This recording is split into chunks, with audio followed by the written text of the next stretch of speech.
Everyone, কেমন আছেন? আমি ভালো আছি।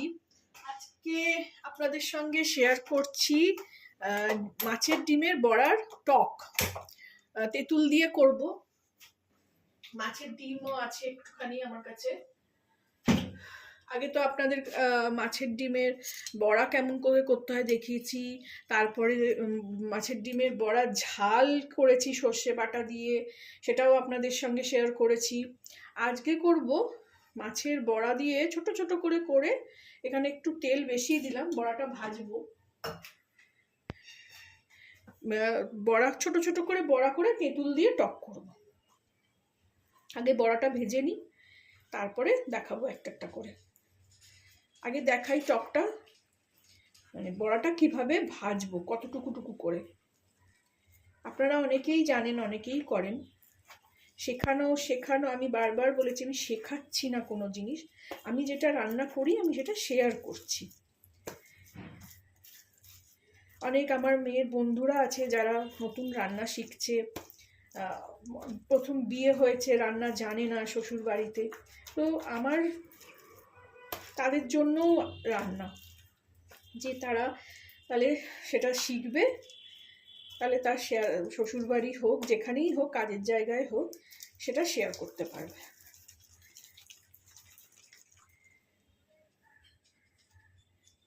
তেল গরম হয়ে গেছে।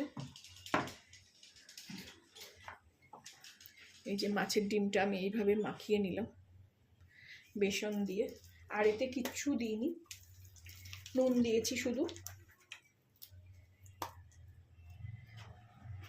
এবার এতে খুব ছোট ছোট করে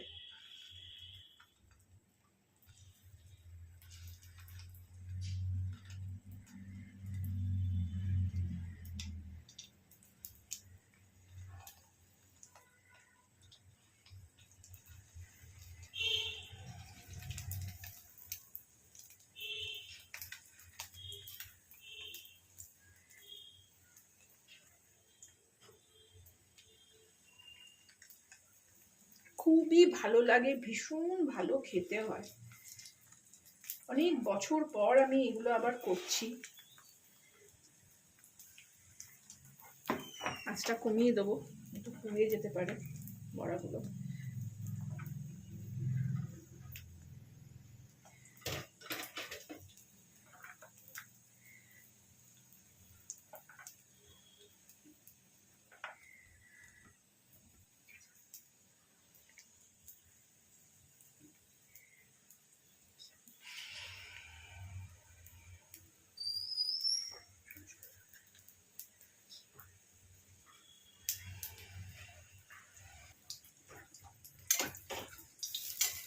একটু করে উল্টে দেবো।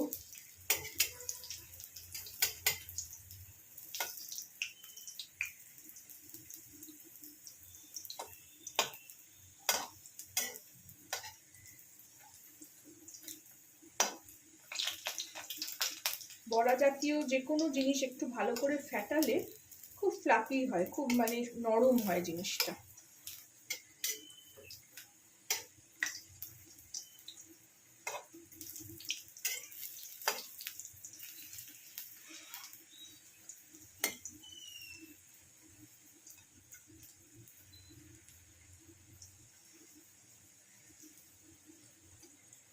এখানে একটু আঁচটা বাড়িয়ে দিই।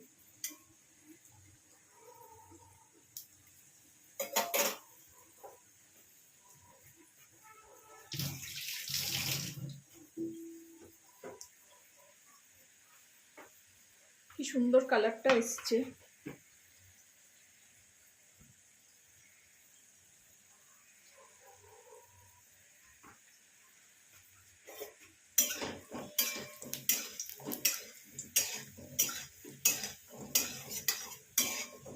আমি কোনো বড়াতে না কোনোদিন খাবার সোডা খুব কম সময় দিই, কারণ একটু চালের গুঁড়ো, ডালের বড়া কিংবা বেসনের বড়া করলে একটু চালের গুঁড়ো দিলেই বেশ মচমচে হয়।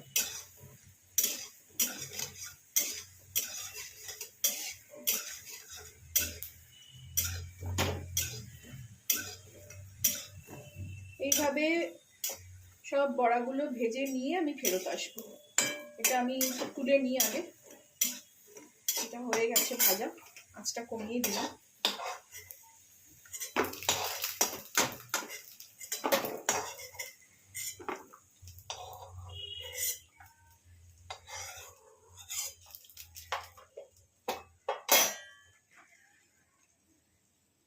একদম ছোট ছোট করে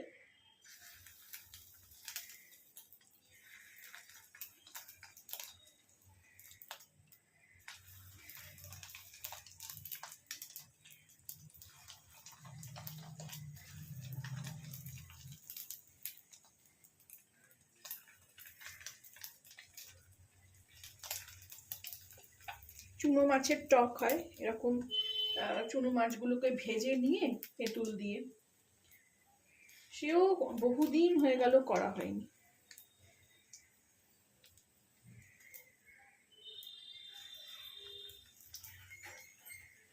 দেখুন কিরকম ডিমগুলো তেলে দেওয়ার সঙ্গে সঙ্গে ফুলে উঠছে।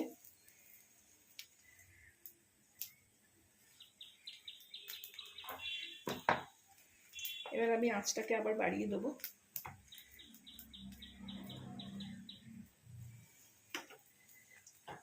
এইগুলো ভেজে নিয়ে আমি আবার ফেরত আসছি।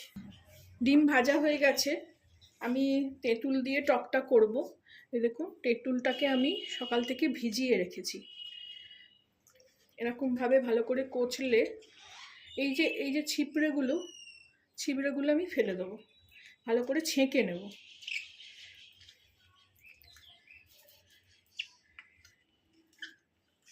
এই যে কাঁচটা বার হবে,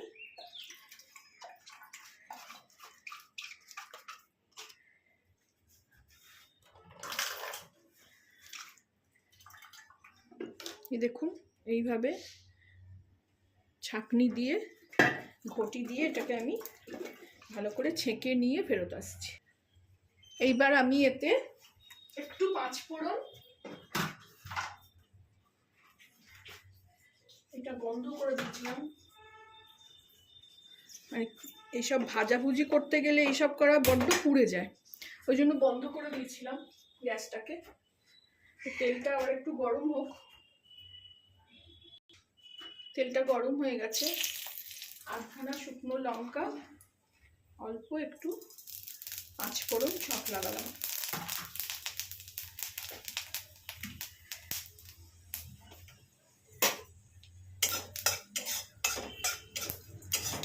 নেড়ে এই যে তেঁতুলগোলা জলটা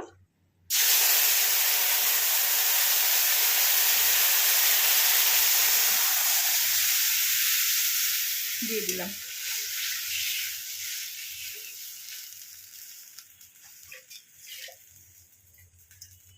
গুটিটা ধুয়ে আর একটু জল দিয়ে দিলাম। এবার এটা ফুটতে শুরু করবে।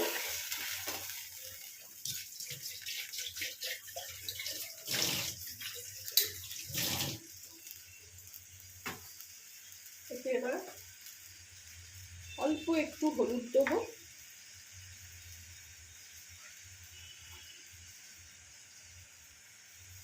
আর একটু কাশ্মীরি লঙ্কার গুঁড়ো দেবো।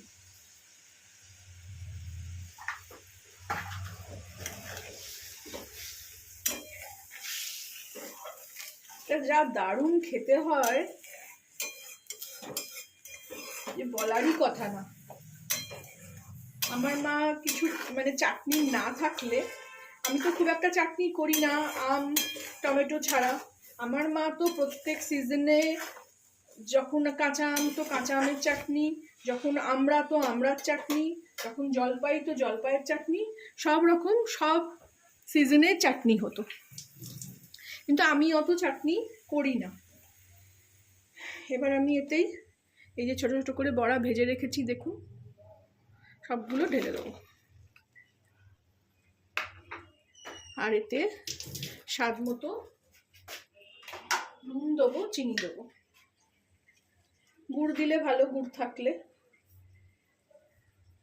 বড়াতে তো অলরেডি নুন আছে, টকটায় নুন দিলাম। আবার একটু টেস্ট, টক জিনিসটা একটু টেস্ট আমাকে করতে হয়, যে কতটা টক হলো তার মধ্যে সেরকম ভাবে চিনিটা মিষ্টিটা দিতে হবে। বেশি টক আমরা খেতে পারি না।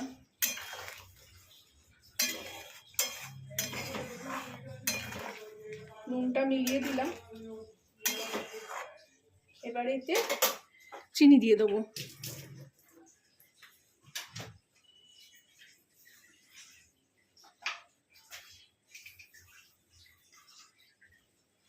চিনিটা আন্দাজ মতনই দিতে হবে। তারপরে একটু টেস্ট করে দেখবো। এই দেখুন বড়াগুলো টোপা টোপা হয়ে ফুলে উঠছে, সুন্দর দেখতে লাগছে।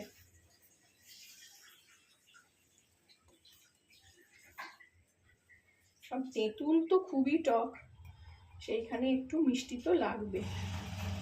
আর এ তো রোজ করছি না, 9 মাসে 6 মাসে হয়। আমি তো এটাও অনেক বছর পর করছি।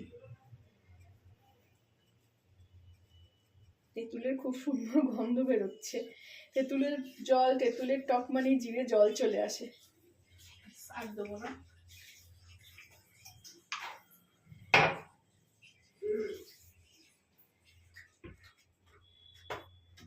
এটা করে একটু মিলিয়ে দেবো। এটা আবার একটু ফুটবে এবারে।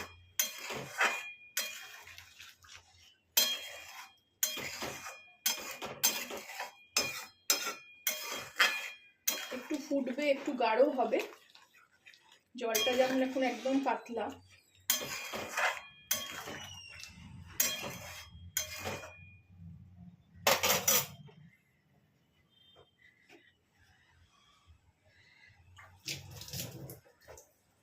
দেখতে খুব সুন্দর লাগছে।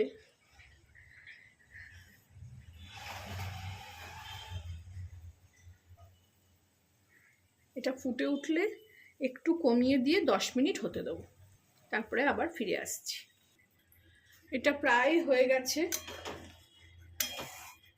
দেখুন কত বড় বড় রসগুলো হয়েছে। আমি মানে বড়াগুলো হয়েছে অনেকগুলো, বড় বড় বড়া আমি এরকম টুকরো করে কেটে দিয়েছি, তাতে আরও বেশি ভালো করে রস ঢুকবে। আর এটা একটু ঘন ঘনই ভাল লাগে, বেশি পাতলা একদম ভাল লাগে না। এর মধ্যে আমি একটুখানি 5 ফোড়ন গোড়ানো আছে আমার কাছে, এই যে ছোট্ট কৌটো করে রেখে দিয়েছি। এটা একটু ওপর থেকে ছড়িয়ে দেবো। না দিলেও চলে, আমার যেহেতু আছে ওই জন্য দিলাম। এইবার আমি এটাকে নাবিয়ে ঢেলে রেখে দেবো। ঠান্ডা হলে দারুণ খেতে লাগে। দেখুন বড়াগুলো কত নরম হয়ে গেছে। আপনারাও বানিয়ে খাবেন এরকম। মাছের ডিম এখন বাজারে খুব অ্যাভেলেবেল বর্ষার সময়। আমাকে জানাবেন কেমন লাগলো। আমি যেভাবে মানে বানাই, আমার ভাষাটা আমি যেভাবে শেয়ার করলাম।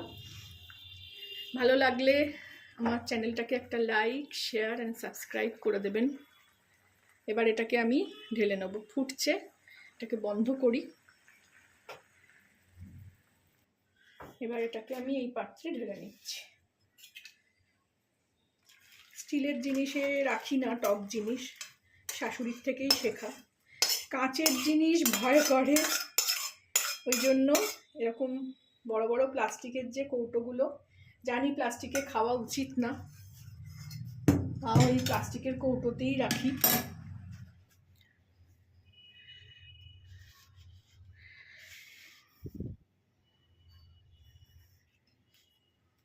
রেডি হয়ে গেল আমার ডিমের টক। Thank you for watching.